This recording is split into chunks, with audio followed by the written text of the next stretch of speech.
ബാറക്കമോർ. പിതാവിനും പുത്രനും പരിശുദ്ധ റൂഹായിക്കും സ്തുതി. നമ്മുടെ മേൽ തൻ്റെ കരുണയും മനോണനീക്കുണ്ടായിരിക്കുമാറാകട്ടെ. ആമേൻ. Praise the Lord. ഹല്ലേലൂയ. ദൈവ തിരുനാമത്തിന് മഹത്വം ഉണ്ടായിരിക്കട്ടെ. ദൈവത്തിൻ്റെ വലിയ കൃപയാൽ വീണ്ടും ദൈവവചനത്തിൻ്റെ കീഴിലായിരിക്കാൻ സ്വർഗത്തിലെ ദൈവം നമുക്കൊരുക്കിയ ഈ നല്ല അവസരത്തിനായി ദൈവത്തെ മഹത്വപ്പെടുത്താം. അനുഗ്രഹം പ്രാപിക്കാൻ എന്ത് ചെയ്യണമെന്ന് നാം ചിന്തിക്കുകയാണ്, ധ്യാനിക്കുകയാണ്. ഇന്ന് നാം ചിന്തിക്കുന്ന വിഷയം കർത്താവായ യേശുക്രിസ്തുവിൻ്റെ മരണവും ഉദ്ധാനവും അത് വിശ്വസിക്കുന്ന വ്യക്തിക്ക് ഒരനുഗ്രഹമാണ്. കർത്താവായ യേശുക്രിസ്തു മരിച്ചു, മരണത്തെ ജയിച്ചു, ഉയർത്തെഴുന്നേറ്റു എന്ന് വിശ്വസിക്കുന്ന ഒരു വ്യക്തിക്ക് മരണത്തെ ജയിക്കാൻ സാധിക്കും. യേശുക്രിസ്തു മരണത്തെ ജയിച്ചുവെങ്കിൽ അതിൽ വിശ്വസിക്കുന്ന ഒരു വ്യക്തിക്ക് മരണത്തെ ജയിക്കാൻ സാധിക്കും. അതൊരു വ്യക്തിയുടെ ജീവിതത്തിൽ ഏറ്റവും വലിയൊരു അനുഗ്രഹമാണ്. കർത്താവിൻ്റെ വചനം പരിശോധിക്കുമ്പോൾ 1 കൊരിന്ത്യസ് 15-ാം അധ്യായം 3-4 വചനങ്ങൾ പരിശോധിക്കുമ്പോൾ അവിടെ കർത്താവിൻ്റെ വചനം ഇങ്ങനെ പറയുന്നു: ക്രിസ്തു നമ്മുടെ പാപങ്ങൾക്ക് വേണ്ടി തിരുവെഴുത്തിൻ പ്രകാരം മരിച്ച് അടക്കപ്പെട്ട് തിരുവെഴുത്തിൻ പ്രകാരം 3-ാം നാൾ ഉയർത്തെഴുന്നേറ്റ് കേഫാവിനും പിന്നെ 12 പ്രത്യക്ഷനായി. കർത്താവായ യേശുക്രിസ്തു മരണത്തെ ജയിച്ച് ഉയർത്തെഴുന്നേറ്റ് തൻ്റെ ശിഷ്യന്മാർക്ക്, പത്രോസിനും മറ്റുള്ളവർക്കും പ്രത്യക്ഷനായത് കർത്താവിൻ്റെ വചനം വ്യക്തമായി വെളിപ്പെടുത്തുകയാണ്. ഇവിടെ യേശു മരണത്തെ ജയിച്ച് ഉയർത്തെഴുന്നേറ്റു. യേശുവിൻ്റെ കല്ലറ ഇന്നും തുറന്നു കിടക്കുകയാണ്. ലോകത്തിൽ രക്ഷകന്മാരെന്ന് സ്വയം അവരോധിക്കപ്പെട്ട, ലോകത്തിൽ ജനങ്ങൾ പ്രകീർത്തിക്കപ്പെട്ട അനേകം വ്യക്തികളുടെ കല്ലറകൾ അടഞ്ഞു കിടക്കുമ്പോൾ കർത്താവായ യേശുക്രിസ്തു അവൻ മരണത്തെ ജയിച്ചു ഉയർത്തെഴുന്നേറ്റ് ഇന്നും ജീവിക്കുന്നു എന്ന് ലോകം സാക്ഷ്യം നൽകുന്നു. യേശു മരണത്തെ ജയിച്ച് ഉയർത്തെഴുന്നേറ്റുവെങ്കിൽ അതിൻ്റെ പിന്നിൽ ഒരു വിശ്വാസിക്ക് മരണത്തിന് മേൽ ജയമുണ്ട് എന്ന് കർത്താവിൻ്റെ വചനം പഠിപ്പിക്കുകയാണ്.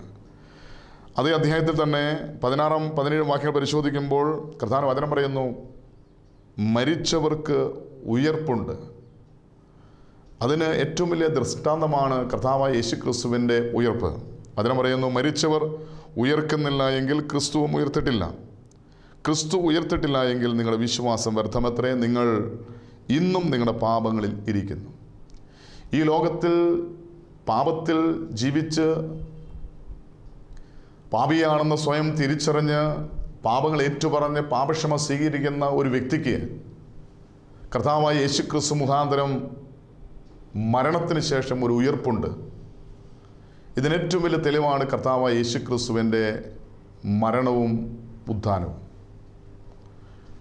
ഒരു വ്യക്തിയുടെ ജീവിതം ഈ ലോക ജീവിതത്തിൽ അല്ലെങ്കിൽ ഈ ലോകത്തിൽ തീർന്നു പോകേണ്ടതല്ല, അതിന് ശേഷം മറ്റൊരു ജീവിതമുണ്ട് എന്ന് കർത്താവിൻ്റെ വചനം വ്യക്തമായി വെളിപ്പെടുത്തുകയാണ്. ഒരിക്കൽ മരണവും പിന്നെ ന്യായവിധിയും ദൈവം മനുഷ്യന് നിശ്ചയിച്ചിരിക്കുന്നു എന്ന് ദൈവത്തിൻ്റെ വചനം വെളിപ്പെടുത്തുക. അപ്പോൾ ഒരു മനുഷ്യന് മരണമുണ്ടെങ്കിൽ ആ മരണത്തോടുകൂടി തീരുന്നല്ല ക്രിസ്തീയ ജീവിതമെന്ന് കർത്താവിൻ്റെ വചനം വ്യക്തമായി സാക്ഷ്യപ്പെടുത്തുകയാണ്. മരണത്തിന് ശേഷം ഒരു ന്യായവിധിയുണ്ട്. കർത്താവിൻ്റെ വചനം പരിശോധിക്കുമ്പോൾ വെളിപ്പാടിൻ്റെ പുസ്തകം 22-ാം അധ്യായം 12-ാം വാക്യത്തിൽ കർത്താവിൻ്റെ വചനം പറയുന്നു, യേശു പറയുകയാണ്: ഇതാ ഞാൻ വേഗം വരുന്നു. എന്തിനാണ് യേശു വേഗം വരുന്നത്? വചനത്തിൽ പറയുന്നു, ഇതാ ഞാൻ വേഗം വരുന്നു, ഓരോരുത്തനും അവനവൻ്റെ പ്രവൃത്തിക്ക് തക്കവണ്ണം പ്രതിഫലം നൽകാൻ പ്രതിഫലം എൻ്റെ പക്കലുണ്ട്. കർത്താവായ യേശുക്രിസ്തു നമുക്ക് പ്രതിഫലം നൽകുന്ന ഒരു ദിവസമുണ്ട്, ന്യായവിധിയുടെ ദിവസം. ഈ ലോകത്തിൽ ഒരു വ്യക്തിയുടെ ഏറ്റവും വലിയ പ്രത്യാശ എന്ന് പറയുന്നത്, ഈ ലോകത്തിൽ എനിക്ക് മരണമുണ്ട്, എന്നാൽ മരണത്തിനപ്പുറം ഒരു ജീവിതമുണ്ട്. മരണത്തോടുകൂടി തീരുന്നല്ല ഒരു ക്രിസ്തീയ ജീവിതം. മരണത്തെ ജയിച്ച് കർത്താവായ യേശുക്രിസ്തുവിനോടുകൂടെ ഉയർത്തെഴുന്നേൽക്കുന്ന ഒരു പുതിയൊരു ജീവിതം നമ്മുടെ വ്യക്തിപരമായ ജീവിതത്തിൽ നമുക്ക് ഉണ്ട് എന്നുള്ള ഒരു വിശ്വാസമാണ്, ഒരു പ്രത്യാശയാണ് ഒരു വ്യക്തിയുടെ ഈ ലോക ജീവിതത്തിലെ ഏറ്റവും വലിയ അനുഗ്രഹം എന്ന് പറയുന്നത്. കർത്താവിൻ്റെ വചനം പരിശോധിക്കുമ്പോൾ റോമലേഖനം 6-ാം അധ്യായം അതിൻ്റെ 9-ാം വാക്യത്തിൽ കർത്താവിൻ്റെ വചനം പറയുന്നു: ക്രിസ്തു മരിച്ചിട്ട് ഉയർത്തെഴുന്നേറ്റിരിക്കയാൽ ഇനി മരിക്കുകയില്ല. മരണത്തിന് അവൻ്റെ മേൽ ഇനി കർത്തൃത്വമില്ല എന്ന് നാം അറിയുന്നല്ലോ. അപ്പോൾ കർത്താവായ യേശുക്രിസ്തു മരണത്തെ ജയിച്ച് ഉയർത്തെഴുന്നേറ്റുവെങ്കിൽ ഇനിയൊരു മരണമില്ല. ഇതുപോലെ തന്നെ കർത്താവായ യേശുക്രിസ്തുവിൽ വിശ്വസിക്കുന്ന, പാപത്തിൻ്റെ മേൽ ജയം പ്രാപിച്ച, ലോകത്തിൻ്റെ മേൽ ജയം പ്രാപിച്ച, പിശാചിൻ്റെ ആധിപത്യങ്ങളുടെ മേൽ ജയം പ്രാപിച്ച ഒരു വ്യക്തിക്ക് പിന്നെ ഒരു മരണമില്ല. യേശുക്രിസ്തു മരണത്തെ ജയിച്ച് ഉദ്ധാനം ചെയ്ത പോലെ ഒരു വിശ്വാസിക്ക് മരണത്തെ ജയിച്ച് കർത്താവായ യേശുക്രിസ്തുവിനോട് ഒരു വിശ്വാസ ജീവിതമുണ്ട് എന്ന് കർത്താവിൻ്റെ വചനം വ്യക്തമായിട്ട് വെളിപ്പെടുത്തുക. എന്നാൽ പാപത്തിൽ ജീവിച്ചാൽ, പാപത്തിൽ മരിക്കും. പാപത്തിൽ മരിച്ചാൽ ആ വ്യക്തിക്ക് രണ്ടാമതൊരു മരണമുണ്ട്. വെളിപ്പാടിൻ്റെ പുസ്തകം 20-ാം അധ്യായം അതിൻ്റെ 14-ാം വാക്യത്തിൽ പറയുന്നു, മരണത്തെയും പാതാളത്തെയും തീപ്പൊയ്കയിൽ തള്ളിയിട്ടു. ഈ തീപ്പൊയ്കയാണ് രണ്ടാമത്തെ മരണം. ഒന്നാമത്തെ മരണം പാപം സംബന്ധിച്ച് ജഡത്തിൽ മരിക്കുന്നുവെങ്കിൽ ആ വ്യക്തിക്ക് ലഭിക്കുന്ന പ്രതിഫലമാണ്, ന്യായവിധിയിൽ ലഭിക്കുന്ന സമ്മാനമാണ്, പ്രതിഫലമാണ് രണ്ടാമത്തെ മരണം.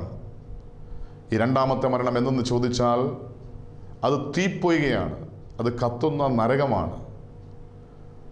എന്നാൽ കർത്താവിന്റെ വചനം പഠിപ്പിക്കുകയാണ്, മരണത്തെ ജയിക്കുന്ന ജയകരമായ ജീവിതമാണ് യേശുക്രിസ്തുവിൻ്റെ ഉയർപ്പിലുള്ള പ്രത്യാശയുടെ ജീവിതം. 2 കൊരിന്ത്യർ 1-ാം അധ്യായം 9-10 വാക്യങ്ങൾ കർത്താവിന്റെ വചനം ഇങ്ങനെ പറയുന്നു, ജീവിതത്തിൽ കഷ്ടത അനുഭവിക്കുന്ന കർത്താവിൻ്റെ അപ്പോസ്തലന്മാർ, പ്രത്യേകിച്ച് പൗലോസ്ലീഹ വ്യക്തമായിട്ട് വെളിപ്പെടുത്തുകയാണ്, അതേ ഞങ്ങളിൽ അല്ല, മരിച്ചവരെ ഉയർപ്പിക്കുന്ന ദൈവത്തിൽ തന്നെ ആശ്രയിപ്പാൻ തക്കവണ്ണം ഞങ്ങൾ മരിക്കും എന്നുള്ളതിൽ നിർണയിക്കേണ്ടി വന്നു. ഇത്ര ഭയങ്കര മരണത്തിൽ നിന്ന് ദൈവം ഞങ്ങളെ വിടുവിക്കുകയും ചെയ്യും. അവൻ മേലാലും വിടുവിക്കും എന്ന് ഞങ്ങൾ അവനിൽ ആശ വച്ചിരിക്കുന്നു. ഒരിക്കൽ ഞങ്ങളെ മരണത്തിൽ നിന്ന് വിടുവിച്ചു, അവൻ മേലാലും വിടുവിക്കും. അതായത് പാപത്തിൻ്റെ മരണത്തിന് ഞങ്ങൾക്ക് വിടുതൽ നൽകി. ഇനി ശാരീരികമായൊരു മരണമുണ്ട്, ആ മരണത്തിന് ഞങ്ങൾക്കൊരു വിടുതലുണ്ട്. അതിനുശേഷം വീണ്ടും രണ്ടാമത്തെ മരണത്തിൽ നിന്ന് ഞങ്ങൾക്കൊരു വിടുതലുണ്ട്. ന്യായവിധിയിൽ നിത്യ ശിക്ഷയായിരിക്കുന്ന രണ്ടാമത്തെ മരണത്തിലകപ്പെടാതെ ഞങ്ങൾക്കൊരു പ്രത്യാശയുണ്ട് എന്ന് ആദിമസഭയിലെ വിശ്വാസികൾ വിശ്വാസപൂർവ്വം ഏറ്റുപറയുകയാണ്. ഞങ്ങളിലല്ല, മരിച്ചവരെ ഉയർപ്പിക്കുന്ന ദൈവത്തിൽ തന്നെ ആശ്രയിപ്പാൻ തക്കവണ്ണം ഞങ്ങൾ മരിക്കുമെന്ന് ഉള്ളിൽ നിർണയിക്കേണ്ടി വന്നു. അപ്പോൾ ഒരു വിശ്വാസിയുടെ ഏറ്റവും വലിയ പ്രത്യാശയാണ്, എപ്പോൾ മരിച്ചാലും മരണത്തെ ജയിക്കുന്ന ഒരു ജീവിതമുണ്ട്. അത് കർത്താവായ യേശുക്രിസ്തുവിനെ നോക്കി വിശ്വാസപൂർവ്വം ഏറ്റുപറയാൻ നമുക്ക് സാധിക്കണം. എനിക്ക് ഒരു മരണമുണ്ടെങ്കിൽ ആ മരണത്തിന് ശേഷം ഒരു ജീവിതമുണ്ട്. അത് യേശുക്രിസ്തുവിനോടുകൂടെ നിത്യമായൊരു ജീവിതമാണെന്ന് നമ്മുടെ ഹൃദയത്തിൽ നമുക്ക് ഏറ്റുപറയാൻ സാധിക്കുന്നുവെങ്കിൽ അത് ഏറ്റവും വലിയൊരു പ്രത്യാശയാണ്. ഇന്ന് മനുഷ്യൻ പ്രത്യാശയില്ലാതെ മരണത്തെ ഭയപ്പെട്ട് മരിക്കുവാൻ ഏറ്റവും കൂടുതൽ മനുഷ്യൻ പേടിക്കുന്ന ഒരു കാര്യമാണ് മരണഭയം. മരണത്തെ ഭയപ്പെട്ട് ജീവിതം കഴിച്ചു കൂട്ടുന്നൊരു വ്യക്തി യേശുക്രിസ്തുവിനുള്ള പ്രത്യാശയിൽ നിറയുമ്പോൾ മരണത്തെ ഈ ലോകത്തിൽ വെച്ച് തന്നെ ജയിക്കാൻ സാധിക്കും. മരണഭയത്തെ ജയിക്കാൻ സാധിക്കും. നമ്മുടെ ജീവിതത്തിലൊരു തകർച്ച വരുമ്പോൾ, രോഗം വരുമ്പോൾ, കഷ്ടത വരുമ്പോൾ, ഒരുപക്ഷെ വിട്ടുമാറാത്തൊരു രോഗം വരുമ്പോൾ പിന്നെ ഏറ്റവും കൂടുതൽ നമ്മളെ പടർന്നു പിടിക്കുന്നത് മരണഭയമാണ്. എന്നാൽ യേശുക്രിസ്തുവിലുള്ള വിശ്വാസം മരണഭയത്തെ ജയിക്കുവാൻ തക്കവണ്ണം അതിശക്തമാണ് എന്ന് കർത്താവിന്റെ വചനം വ്യക്തമായി വെളിപ്പെടുത്തുകയാണ്. വിശുദ്ധ യോഹന്നാന്റെ സുവിശേഷം 5-ാം അധ്യായം അതിൻ്റെ 24-ാമത്തെ വാക്യത്തിൽ കർത്താവായ യേശുക്രിസ്തു പറയുന്നു, ആമീൻ ആമീൻ ഞാൻ നിങ്ങളോട് പറയുന്നു, എൻ്റെ വചനം കേട്ട് എന്നെ അയച്ചവനും വിശ്വസിക്കുന്നവന് നിത്യജീവനുണ്ട്. അവൻ ന്യായവിധിയിലാകാതെ മരണത്തിൽ നിന്ന് ജീവനിലേക്ക് കടന്നിരിക്കുന്നു. കർത്താവായ യേശുക്രിസ്തു മുഖാന്തരം പിതാവായ ദൈവത്തിൽ വിശ്വസിക്കുന്ന ഒരു വ്യക്തിക്ക് നിത്യജീവനുണ്ട്. അതുമാത്രമല്ല, അവൻ അന്ത്യ ന്യായവിധിയിലാകാതെ മരണത്തിൽ നിന്ന് ജീവനിലേക്ക്, നിത്യജീവനിലേക്ക്, മരണമില്ലാത്ത ഒരു ജീവിതത്തിലേക്ക് അവൻ കടന്നിരിക്കുന്നു. അത് ഈ ലോകത്തിൽ തന്നെ അവൻ പ്രാപിക്കുക ചെയ്യുന്നു. നമ്മുടെ വ്യക്തിപരമായ ജീവിതം കർത്താവായ യേശുക്രിസ്തുവിൻ്റെ വചനം കേട്ട് യേശുക്രിസ്തുവിലും യേശുക്രിസ്തു മുഖാന്തരം പിതാവായ ദൈവത്തിലും വിശ്വസിക്കുന്ന ഒരു വിശ്വാസ ജീവിതം നയിക്കുന്നുവെങ്കിൽ കർത്താവിൻ്റെ വചനം പറയുന്നു, അവന് മരണത്തെ ജയിച്ച് നിത്യജീവൻ പ്രാപിക്കാൻ സാധിക്കും. വീണ്ടും കർത്താവിൻ്റെ വചനം പരിശോധിക്കുമ്പോൾ ഒരു വിശ്വാസ ജീവിതം കർത്താവായ യേശുക്രിസ്തുവിൻ്റെ മരണത്തോട് ഏകീഭവിക്കുകയാണെന്നാണ് കർത്താവിൻ്റെ വചനം പഠിപ്പിക്കുന്നത്. റോമലേഖനം 6-ാം അധ്യായം 5-ാം വാക്യത്തിൽ പരിശുദ്ധനായ പൗലോസ് ഇങ്ങനെ പഠിപ്പിക്കുന്നു, അവൻ്റെ മരണത്തിൻ്റെ സാദൃശ്യത്തോട് നാം ഏകീഭവിക്കുന്നവരായെങ്കിൽ പുനരുത്ഥാനത്തിൻ്റെ സാദൃശ്യത്തോടും ഏകീഭവിക്കും. കർത്താവായ യേശുക്രിസ്തുവിൻ്റെ മരണത്തിൻ്റെ സാദൃശ്യത്തോട് നാം ഏകീഭവിക്കുന്നുവെങ്കിൽ, അതായത് കർത്താവായ യേശുക്രിസ്തു ഈ ലോകത്തിൽ മരിച്ചു, എന്നാൽ അവനോടുകൂടെ ഉയർത്തെഴുന്നേൽക്കുന്ന ഒരനുഭവം, അതിനെക്കുറിച്ച് അതിൻ്റെ തൊട്ടു മുന്നിലുള്ള വാക്യത്തിൽ കർത്താവിൻ്റെ വചനം ഇങ്ങനെ പറയുന്നത്, അവൻ്റെ മരണത്തിൽ പങ്കാളികളായിത്തീർന്ന സ്നാനത്താൽ അവനോടുകൂടെ കുഴിച്ചിടപ്പെട്ടു. അതായത് വിശുദ്ധ മാമോദീസായാൽ നമ്മുടെ മർത്യമായ ശരീരം കർത്താവായ യേശുക്രിസ്തുവിനോടുകൂടെ കുഴിച്ചിടപ്പെട്ടു. വീണ്ടും വചനം പറയുകയാണ്, ക്രിസ്തു മരിച്ചിട്ട് പിതാവിൻ്റെ മഹിമയിൽ ജീവിച്ചെഴുന്നേറ്റതുപോലെ നാമും ജീവൻ്റെ പുതുക്കത്തിൽ നടക്കേണ്ടതിന് തന്നെ. അതായത് കർത്താവായ യേശുക്രിസ്തു മരണത്തെ ജയിച്ച് ഉയർത്തെഴുന്നേറ്റതുപോലെ നമുക്കും ഒരു ഉയർപ്പുണ്ട് എന്നുള്ള വലിയൊരു പ്രത്യാശയാണ് ഇവിടെ കർത്താവിൻ്റെ വചനം നമുക്ക് വെളിപ്പെടുത്തുന്നത്. യേശുവിൻ്റെ ക്രൂശിലെ മരണത്തിലും ഉത്ഥാനത്തിലും വിശ്വസിക്കുന്ന ഒരു വ്യക്തി ഇതുപോലെ പാപം സംബന്ധിച്ച് ജഡത്തിൽ ഞാൻ മരിച്ചു, വീണ്ടും യേശുവിനോടുകൂടെ ഉയർത്തെഴുന്നേൽക്കുന്ന ഒരു അനുഭവമാണ്. അതുകൊണ്ടാണ് വചനം പറയുന്നത്, അവൻ്റെ മരണത്തിൻ്റെ സാദൃശ്യത്തോടെ നാം ഏകീഭവിക്കുന്നവരാണെങ്കിൽ പുനരുദ്ധാനത്തിൻ്റെ സാദൃശ്യത്തോടും ഏകീഭവിക്കും. നമ്മുടെ വ്യക്തിപരമായ ജീവിതം ഈ ലോകത്തിൽ കർത്താവായ യേശുക്രിസ്തുവിനോടെ മരിച്ച് യേശുക്രിസ്തുവിൻ്റെ പുനരുദ്ധാനത്തിൽ പങ്കാളികളായി അവനോടുകൂടെ യേശുക്രിസ്തു മുഖാന്തരം ഉയർത്തെഴുന്നേൽക്കുന്ന ഒരനുഭവമാണ് ഒരു വിശ്വാസ ജീവിതം പ്രത്യാശ നൽകുന്നത്. 1 കൊരിന്ത്യർ 15-ാം അധ്യായം 13-ാം വാക്യം സാക്ഷ്യപ്പെടുത്തുന്നു, മരിച്ചവരുടെ പുനരുദ്ധാനം ഇല്ല എങ്കിൽ ക്രിസ്തുവും ഉയർത്തെഴുന്നേറ്റിട്ടില്ല. ഒരു മരിച്ച വ്യക്തിക്ക് പുനരുദ്ധാനം ഇല്ല എങ്കിൽ യേശുക്രിസ്തുവിനും ഉദ്ധാനമില്ല, ഉയർപ്പില്ല എന്ന് കർത്താവിന്റെ വചനം പഠിപ്പിക്കുക. യേശുക്രിസ്തു മരണത്തെ ജയിച്ച് ഉയർത്തെഴുന്നേറ്റിട്ടുണ്ടെങ്കിൽ മരിച്ചവർക്ക് ഒരു പുനരുദ്ധാനമുണ്ട് എന്ന് കർത്താവിന്റെ വചനം ഉറപ്പായിട്ടും സാക്ഷ്യപ്പെടുത്തിയ. വീണ്ടും പൗലോസ് പറയുന്നുണ്ട്, ക്രിസ്തു ഉയർത്തെഴുന്നേറ്റിട്ടില്ലെങ്കിൽ ഞങ്ങളുടെ പ്രസംഗം വ്യർത്ഥമാണ്, നിങ്ങളുടെ വിശ്വാസവും വ്യർത്ഥമാണ്. അപ്പോൾ യേശു ക്രിസ്തു മരണത്തെ ജയിച്ച് ഉയർത്തെഴുന്നേറ്റു, അവനിന്നും ജീവിക്കുന്ന ദൈവമാണെന്ന് നാം വിശ്വസിക്കുന്ന മൂലം അവൻ്റെ ഉയർപ്പിൽ പ്രത്യാശയുള്ളവരായി നാം വിശ്വാസത്താൽ ഏറ്റുപറയുക. ഫിലിപ്പി ലേഖനം 2-ാം അധ്യായം 9-ാം വാക്യത്തിൽ വചനം പറയുന്നുണ്ട്, അതുകൊണ്ട് ദൈവം അവനെ ഏറ്റവും ഉയർത്തി എല്ലാ നാമത്തിനും മേലായ നാമം നൽകി. അങ്ങനെ യേശുവിൻ്റെ നാമത്തിൽ സ്വർഗത്തിലുള്ളവരും സ്വർലോകരുടെയും ഭൂലോകരുടെയും അധോലോകരുടെയും മുഴങ്കാലം അടങ്ങിയും എല്ലാ നാവും യേശു കർത്താവെന്ന് പിതാവായ ദൈവത്തിൻ്റെ മഹത്വത്തിനായി ഏറ്റുപറയുകയും ചെയ്യേണ്ടി വരും. ഇവിടെ പറയാണ്, സ്വർഗത്തിലുള്ളവരും ഭൂമിയിലുള്ളവരും പാതാളത്തിലുള്ളവരും എല്ലാവരും യേശുക്രിസ്തു കർത്താവെന്ന പിതാവായ ദൈവത്തിൻ്റെ മഹത്വത്തിനായി ഏറ്റുപറയേണ്ടി വരും. ഭൂമിയിൽ മാത്രമല്ല,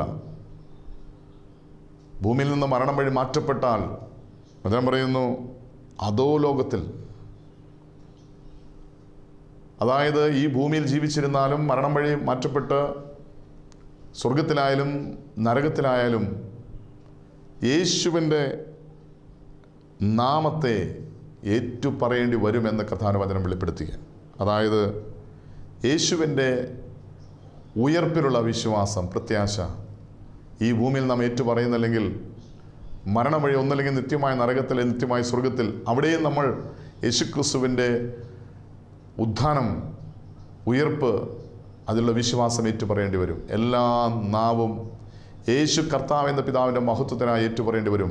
കാരണം ദൈവം അവനെ എല്ലാ നാമത്തിനും മേലായ നാമമായി ഉയർത്തി. അവൻ്റെ നാമത്തിന് മുന്നിൽ എല്ലാ മുഴങ്കാലും മടങ്ങുവാൻ തക്കവണ്ണം യേശുവിൻ്റെ നാമത്തെ എല്ലാ നാമത്തിന് മേലായ നാമമായി ഉയർത്തി എന്ന് കർത്താവ് വചനം പഠിപ്പിക്കുകയാണ്. വിശുദ്ധ യോഹന്നാൻ രക്ഷാസുവിശേഷം 3-ാം അധ്യായം അതിൻ്റെ 12-13 വാക്യങ്ങൾ കർത്താവ് വചനം പറയുന്നു. ഭൂമിയിലുള്ളത് നിങ്ങളോട് പറഞ്ഞിട്ട് നിങ്ങൾ വിശ്വസിക്കുന്നില്ലെങ്കിൽ സ്വർഗത്തിലുള്ളത് നിങ്ങളോട് പറഞ്ഞാൽ എങ്ങനെ വിശ്വസിക്കും? യേശുക്രിസ്തു പഠിപ്പിക്കുകയാണ്, ഈ ഭൂമിയിലുള്ള ചില കാര്യങ്ങൾ നമുക്ക് വിശ്വസിക്കാൻ കഴിയുന്നില്ലെങ്കിൽ പിന്നെ എങ്ങനെ സ്വർഗത്തിലുള്ള കാര്യങ്ങൾ പറയാൻ സാധിക്കും, വിശ്വസിക്കാൻ സാധിക്കും? എന്നിട്ട് യേശു പറയുകയാണ്, സ്വർഗത്തിൽ നിന്ന് ഇറങ്ങി വന്നവനായി സ്വർഗത്തിലിരിക്കുന്നവനായ മനുഷ്യപുത്രനാതെ ആരും സ്വർഗത്തിൽ കയറിയിട്ടില്ല. സ്വർഗത്തിലെ രഹസ്യങ്ങൾ വെളിപ്പെടുത്താൻ കഴിയുന്ന ഒരേ ഒരു വ്യക്തി കർത്താവായ യേശുക്രിസ്തു മാത്രമാണ്. അതുകൊണ്ടാണ് യേശു പറഞ്ഞു, യോഹന്നാൻ രക്ഷാസുവിശേഷം 14-ാം അധ്യായം അതിൻ്റെ 6-ാം വാക്യത്തിൽ കർത്താവ് പറയുകയാണ്, ഞാൻ തന്നെ വഴിയും സത്യവും ജീവനുമാകുന്നു, ഞാൻ മുഖാന്തരമല്ലാതെ ആരും പിതാവിൻ്റെ അടുക്കൽ എത്തുന്നില്ല. സ്വർഗത്തിലേക്കുള്ള ഏക വഴി യേശുക്രിസ്തുവാണ്. യേശുക്രിസ്തുവിൻ്റെ മരണത്തിലും യേശുക്രിസ്തുവിൻ്റെ ഉയർപ്പിലും വിശ്വസിക്കുന്ന ഒരു വ്യക്തിക്ക് സ്വർഗത്തിലേക്ക് വഴി തുറക്കപ്പെടുകയാണ്. യേശു പറയുകയാണ്, ഞാൻ തന്നെ വഴിയും സത്യവും ജീവനുമാകുന്നു, ഞാൻ മുഖാന്തരമല്ലാതെ. അതായത് യേശുക്രിസ്തുവിലുള്ള വിശ്വാസത്താലല്ലാതെ പിതാവിൻ്റെ അടുക്കൽ ആരും എത്തുകയില്ല. അപ്പോൾ സ്വർഗത്തിലുള്ള വഴി ഏതെന്ന് ചോദിച്ചാൽ യേശുക്രിസ്തുവിലുള്ള വിശ്വാസമാണ്. ഈ ലോകത്തിൽ ജീവിക്കുന്ന ഒരു മനുഷ്യൻ യേശുക്രിസ്തുവിൽ മരിച്ച് യേശുക്രിസ്തുവിൽ ഉയർത്തെഴുന്നേറ്റ് യേശുക്രിസ്തു മുഖാന്തരം ഒരു നിത്യജീവനുണ്ട് എന്ന് വിശ്വസിക്കുന്ന ഒരു വ്യക്തി യേശുക്രിസ്തു മുഖാന്തരം പിതാവിൻ്റെ സന്നിധിയിൽ ചെല്ലുകയാണ്. നമ്മുടെ വ്യക്തിപരമായ വിശ്വാസം നാം ഒന്ന് പരിശോധിക്കേണ്ടതാണ്. കർത്താവിൻ്റെ വചനം പരിശോധിക്കുമ്പോൾ ലാസറിൻ്റെ കല്ലറയിൽ യേശു ചെല്ലുമ്പോൾ അവിടെ മാർത്തയോട് യേശു പറയുന്നുണ്ട്, യോഹന്നാൻ്റെ രക്ഷാസുവിശേഷം 11-ാം അധ്യായം അതിൻ്റെ 23 മുതലുള്ള വാക്യങ്ങളിൽ യേശു അവളോട്, നിന്റെ സഹോദരൻ ഉയർത്തെഴുന്നേൽക്കുമെന്ന് പറഞ്ഞു. മരിച്ചിട്ട് 4 ദിവസം കഴിഞ്ഞ് നാറ്റം വെച്ച അവസ്ഥയിൽ ലാസർ ആയിരിക്കുമ്പോൾ ലാസറിൻ്റെ കല്ലറയിലേക്ക് വന്നപ്പോൾ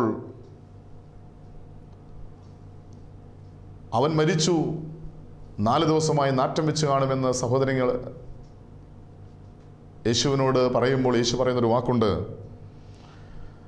നിന്റെ സഹോദരൻ ഉയർത്തെഴുന്നേൽക്കുമെന്ന് പറഞ്ഞു. ഇത് കേട്ടുകൊണ്ട് മാർത്ത അവനോട് പറയുകയാണ്, ഒടുക്കത്തെ നാളിലെ പുനരുദ്ധാനത്തിൽ അവൻ ഉയർത്തെഴുന്നേൽക്കുമെന്ന് ഞാൻ അറിയുന്നു എന്ന് പറഞ്ഞു.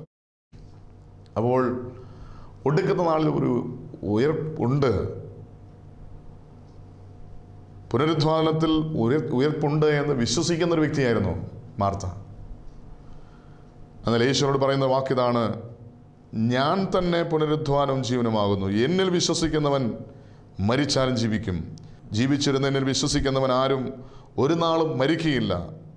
ഇത് നീ വിശ്വസിക്കുന്നുവെന്ന് യേശു മാർത്തയോട് ചോദിക്കുകയാണ്. ഇന്ന് കർത്താവായ യേശു ക്രിസ്തു നമ്മോട് ഓരോരുത്തരും ചോദിക്കുന്നൊരു ചോദ്യമാണിത്, നീ വിശ്വസിക്കുന്നുവോ? യേശുക്രിസ്തുവാണ് പുനരുദ്ധാനം, യേശുക്രിസ്തുവാണ് നിത്യജീവൻ.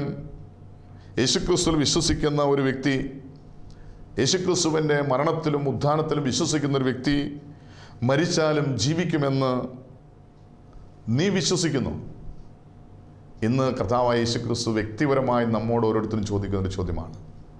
വീണ്ടും യേശു ചോദിക്കുകയാണ്, ജീവിച്ചിരിക്കുന്ന എന്നിൽ വിശ്വസിക്കുന്നവൻ ആരും ഒരു നാളും മരിക്കുകയില്ല, ഇത് നീ വിശ്വസിക്കുന്നുവോ? നമുക്ക് വിശ്വസിക്കാൻ സാധിച്ചിട്ടുണ്ടോ? ജീവിച്ചിരിക്കുന്ന ഒരു വ്യക്തി യേശുക്രിസ്തുവിൽ വിശ്വസിക്കുന്നവനാണെങ്കിൽ അവൻ ഒരു നാളും മരിക്കുകയില്ല. ഈ ഒരു വ്യക്തിപരമായ ബോധ്യം നമുക്കുണ്ടോ? ഇന്ന് പലരും ഒരുപക്ഷെ ക്രിസ്തീയ വിശ്വാസത്തിൽ ജീവിക്കുന്നവർക്ക് പോലും ഒരു സംശയമുള്ളൊരു കാര്യമാണ്, എന്തിനാണ് വിശുദ്ധന്മാരോട് പ്രാർത്ഥിക്കാൻ അപേക്ഷിക്കുന്നത്? വിശുദ്ധന്മാരുടെ മധ്യസ്ഥത അപേക്ഷിക്കുന്നത് എന്തിനാണ്? ചിലർ ചോദിക്കുന്നത് ഇങ്ങനെയാണ്, മരിച്ചവർ മരിച്ചുപോയി, നിങ്ങൾ ജീവിച്ചിരിക്കുന്നവരോട് പ്രാർത്ഥിക്കുക, അല്ലെങ്കിൽ നീ ജീവിച്ചിരിക്കുന്നവരോട് പ്രാർത്ഥനാ സഹായം ചോദിക്കുക. മരിച്ചവരോടല്ല, ജീവിച്ചിരിക്കുന്നവരോട് പ്രാർത്ഥനാ സഹായം ചോദിക്കേണ്ടത്. അത് തെറ്റായൊരു പഠിപ്പിക്കലാണ്, ബോധ്യമാണ്. ജീവിച്ചിരിക്കുന്നവരോട് നമ്മൾ പ്രാർത്ഥനാ സഹായം ചോദിക്കുന്ന പോലെ തന്നെയാണ് വാങ്ങിപ്പോയ വിശുദ്ധരോട് നാം മധ്യസ്ഥത ചോദിക്കുന്നത്. കാരണം യേശുക്രിസ്തു പഠിപ്പിക്കുന്നു, കർത്താവായ യേശുക്രിസ്തുവിൽ വിശ്വസിക്കുന്നവർക്ക് മരണമില്ല. ജീവിച്ചിരിക്കുന്ന ഒരു വ്യക്തിയോട് പ്രാർത്ഥനാ സഹായം ചോദിക്കുന്ന പോലെ തന്നെയാണ് യേശുക്രിസ്തുവിൽ വിശ്വസിച്ച് വാങ്ങിപ്പോയ ഒരു വ്യക്തിയോട് പ്രാർത്ഥനാ സഹായം ചോദിക്കുന്നത്. കാരണം ഒരു വിശ്വാസിക്ക് മരണമില്ല. അപ്പോൾ വിശുദ്ധന്മാരോട് മധ്യസ്ഥം ചോദിക്കുന്നത് ശരിയല്ല എന്ന് പഠിപ്പിക്കുന്നുവെങ്കിൽ ഇതിൽ വിശ്വസിക്കുന്നില്ല. അവർ ഈ യേശുക്രിസ്തു പറയുന്ന ഈ വാക്കിൽ വിശ്വസിക്കുന്നില്ല. അതുകൊണ്ട് നമ്മുടെ ഹൃദയത്തിൽ ഒരു ഉറപ്പും ധൈര്യവും വേണം. യേശുക്രിസ്തു മരണത്തെ ജയിച്ച് ഉയർത്തെഴുന്നേറ്റു എങ്കിൽ അവനിൽ വിശ്വസിക്കുന്ന ഏതൊരു വ്യക്തിക്കും ഒരു ഉയർപ്പ് ജീവിതമുണ്ട്.